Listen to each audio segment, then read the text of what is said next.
तो शुरुआत तो एकाग्रता से ही होगी। ध्यान इस एकाग्रता का परिपक्व एकाग्रता ही ध्यान हो जाता है। तो ध्यान करने की वस्तु नहीं है, ध्यान प्रसाद है, एकाग्रता करने की वस्तु है। तो योग की जितनी क्रियाएं हैं, प्रत्याहार की जितनी क्रियाएं हैं, ये सब क्रियाएं इसलिए हैं कि इंद्रियां अंतर्मुख हो जाएं और मन के अंदर सिर्फ एकाग्रह बचे, और फिर उस एकाग्रता में जाते जाते ध्यान फलित हो जाए। जैसे जब गुलाब की कली खिलती है तो खुशबू आती है, जब तक खिलती नहीं तब तक खुशबू नहीं आती। तो खुशबू कब आएगी? जब कली खिलेगी। और कली कब खिलेगी? हमें इंतजार ही करना पड़ता है। सही धूप, सही हवा, सही खाद, सही मिट्टी जब इस कली को मिलती है तो कली फूल बनेगी। और जहां वो फूल बनी तहां उसकी खुशबू जो है वो फिर हवा से हम सबको प्राप्त हो जाती। कली में खुशबू नहीं है। तो ये जानो, कली हुई एकाग्रता और फूल का खिल जाना हुआ ध्यान।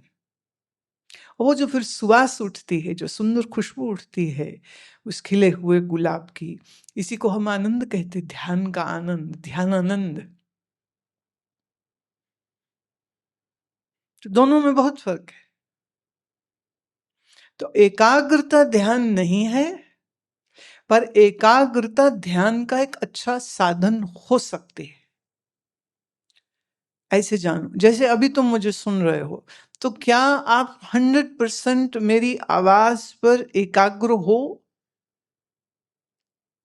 और अगर मुझे देख रहे हो तो क्या आपकी पूर्ण दृष्टि, पूर्ण ध्यान मुझे देखने में केंद्रित हो? मने आप पलक देखे, मने त्राटक करते हुए देखे। अब जैसे ही मैंने कहा तो तुम करने लग गए, राइट? तुम करने लग गए, त्राटक करने लग गए, ध्यान मेरे शब्दों पर देने लग गए, मुझे ठीक से देखने लग गए। तो अगर पूरी एकाग्रता से ज्ञान श्रवण, गुरु दर्शन करे तो ये भी ध्यान में ले जाएगा। वाणी में बड़ी सुंदर शब्द आते हैं, गुरु का दर्शन देख देख जीवा, गुरु के चरण तोए तोए पीवा। माने सिर्फ गुरु का दर्शन करते करते करते ही मन टिक गया, मन ध्यानस्थ हो गया। गुरु की वाणी सुनते सुनते ही मन टिक गया। उसे कुछ अलग से साधन करने की जरूरत नहीं है। पर सुनना 100% हो रहा हो, दर्शन 100% हो रहा हो, तो श्रवण मात्रेन आत्मबोध लभ्यते। सिर्फ श्रवण कर ले अगर ठीक तरह से, तो कहा इतने से ही ध्यान की अनुभूति हो सकती, इतने से ही आत्मबोध हो सकता है।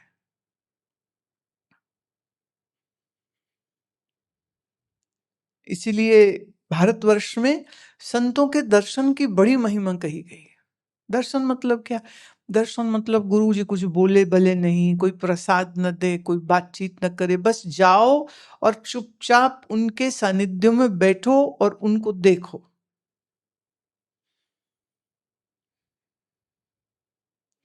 अगर वो मौन है तो उनके मौन में तुम मौन होके बैठो।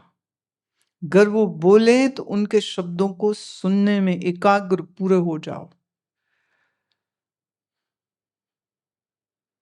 तो दर्शन, श्रवण, अगर यही दो ठीक से हो जाए तो ये अपने आप में बहुत बड़ी साधना है।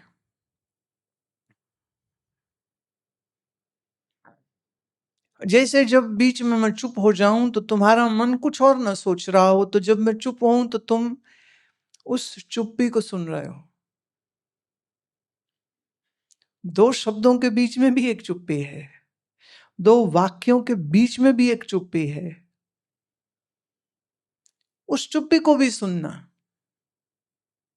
तो वाणी को भी सुनना और चुप्पी को भी सुनना, और आंखों से भी जैसे पी ही रहे हो सब।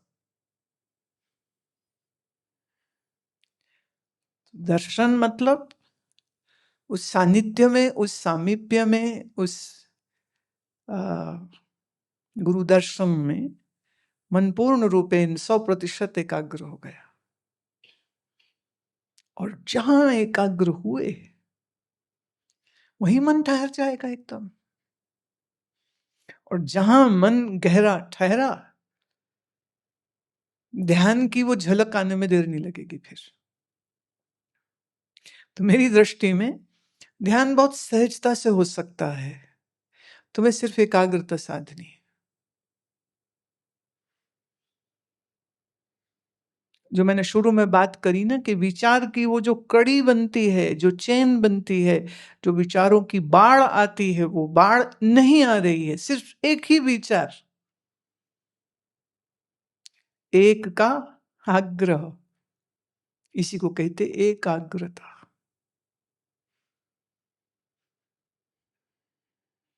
और ये बहुत साधकों की अनुभूति रही है। मैं एग्जाम्पल देती हूँ रमन महर्षि का। रमन महर्षि लंबे प्रवचन नहीं करते थे, लोग जाते थे और उनके पास, उनके साथ घंटों मौन बैठे रहते थे। और फिर जब किसी ने प्रश्न पूछा तो बहुत लंबा उत्तर नहीं देते थे, बहुत थोड़े से वाक्यों में वो बात को खत्म कर देते थे। और मुझे ये लगता है कि बोलने वालों ने शायद उतना लाभ न दिया होगा जितना रमन महर्षि के मौन ने लोगों को लाभ दिया। वो खुद मौन है तो उनके पास बैठे हुए वो सब दर्शन वाले साधु हो, ग्रस्त हो, वो भी चुपचाप बैठे हैं। वो आंख बंद किए हैं तो लोग भी आंख बंद किए हैं, और लंबे समय तक। और फिर बीच में किसी ने कुछ प्रश्न पूछ लिया तो रमन उत्तर दे देते थे। सो ये किसी विधि की तरह भी उन्होंने कभी नहीं कहा कि तुम ऐसे बैठो ना। ये कहो कि उनके आसपास की जो ऊर्जा थी वही ऐसी थी, या कहो उनका मौन इतना गहरा था कि जो जाता वो बस बैठ जाता मौन। रमन का दर्शन कर रहे, रमन के साथ मन को जोड़ लिया है। वैसे भी नाम ही उनका रमन है, तो जो जिसका मन उनके साथ रमण में हो गया उसको ध्यान की एक झलक मिल जाती थी।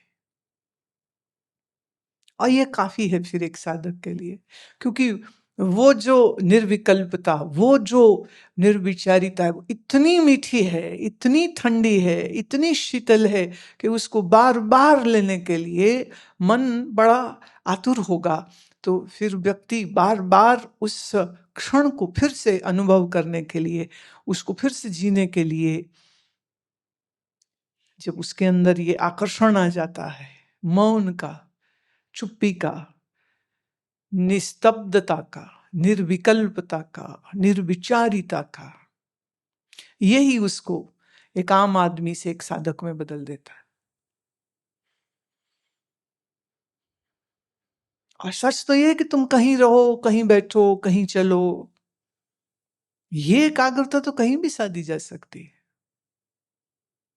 क्योंकि इसमें तो आंख बंद भी नहीं करनी है, आंख ही खुली है, तो कितनी सहज हो जाती है। परंतु आप ये नहीं कह सकते कि मैं मेरे मन के विचारों पर एकाग्र हो रहा हूं। विचार एकाग्र होने की वस्तु कहाँ है? क्योंकि तुम्हारे विचार कोई श्रेष्ठ तो है नहीं, निकृष्ट ही होते, बिल्कुल छोटे मोटे, दुनियावी, बेकार, व्यर्थ, बेतरतीब, किसी ढंग के भी नहीं, बेढंगे। तो आंख बंद करे तो शरीर के या तो किसी एक स्थान पर केंद्र बना ले, वो भ्रूमध्य हो सकता है, वो कंठ हो सकता है, वो हृदय हो सकता है, वो नाभि हो सकता है, वो शीश हो सकता है, वो शिखा हो सकता है, श्वास हो सकता है। तो जब आंख बंद करे तो दृष्टि यहां रखे। विचार पर रखने की क्षमता अभी है नहीं, क्योंकि मन फिसल जाएगा, विचारों में खो जाएगा। हाँ? पर निश्चित रूप से जितना मन निर्मल होगा, राग द्वेष से शून्य होगा, क्लेशों से परे होगा, राग द्वेष अभिनिवेश इनसे परे होगा, इनसे खाली होगा, जितना सत्वगुणी होगा, जितना निर्मल, जितना सेवामयी, जितना मैत्रीपूर्ण, जितना वैराग्यमयी मन होगा, उतनी जल्दी एकाग्रता सद जाती है। और अगर नहीं सद रही हो तो जानो कुछ गड़बड़ है अभी। तो खैर, it takes time to bring this level of purity to the mind.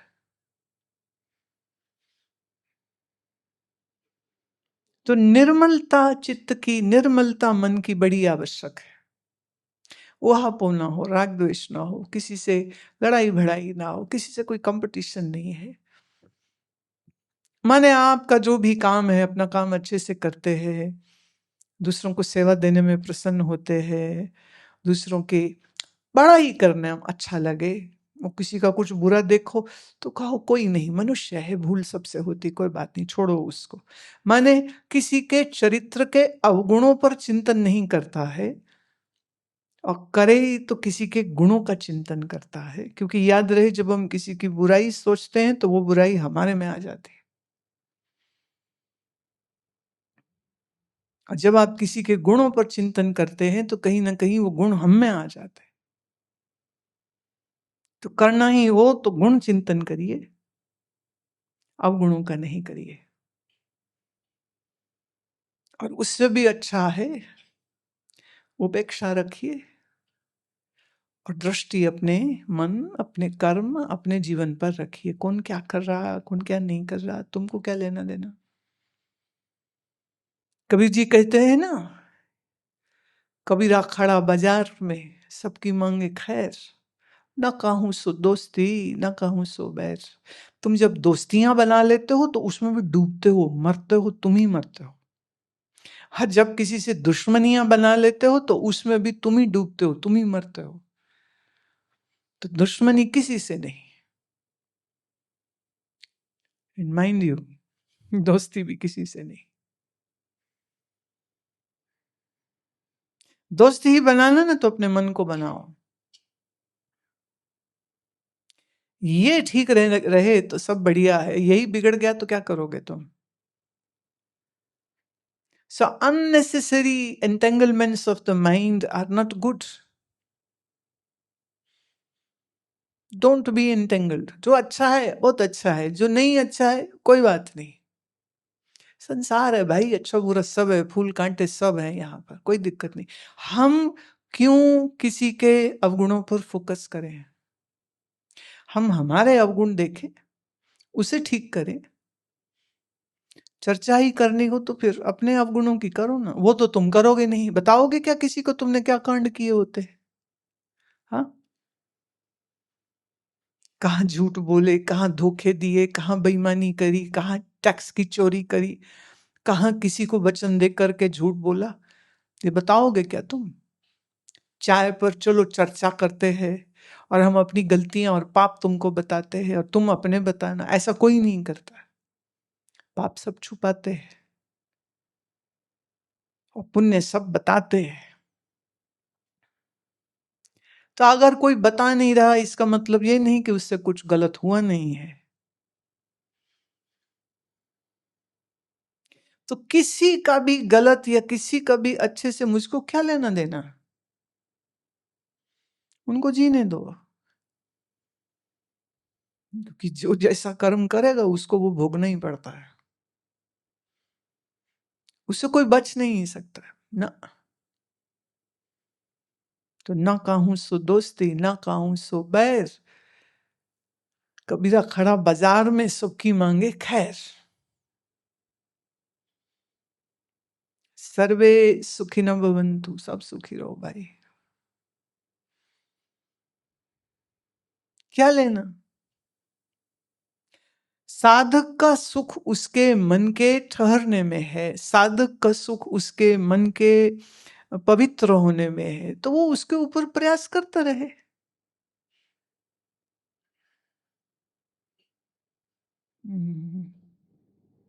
कई बार, जैसे मेरे पास एक बार शिकायत आई कि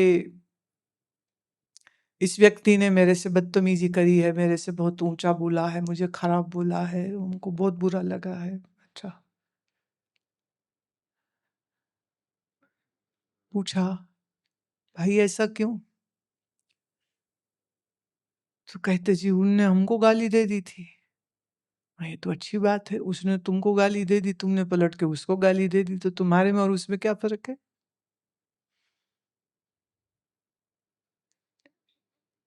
अब इस सज्जन से पूछा, भाई तूने गाली क्यों दी, और दी थी तो बताया क्यों नहीं? कहते जी हम ये कैसे बता देना, हमसे भी भूल हुई। चलो ये भी ईमानदारी मान तो रहे हो कम से कम। पर हम अपनी भूलों को छुपाते हैं, दूसरों की भूलों को बड़ा करके देखते हैं, बहुत कन्वीनियंटली ये भूल जाते हैं, बहुत कन्वीनियंटली ये भूल जाते हैं कि अपने अवगुण क्या है। इसलिए अगर दृष्टि सिर्फ अपने मन पर रहे, विचार पर, कर्म पर, व्यवहार पर, तीनों पर दृष्टि होनी चाहिए। तो व्यवहार करते समय पे चौकस रहे, बहुत ज्यादा दोस्ती नहीं, बहुत ज्यादा दुश्मनी नहीं किसी से। आपके कीमती समय की बचत हो जाएगी, मन भी मैला नहीं होगा, और फिर एकाग्रता साधनी सहज हो जाएगी, और यही एकाग्रता ध्यान में परिवर्तित हो जाती है और हो सकती है।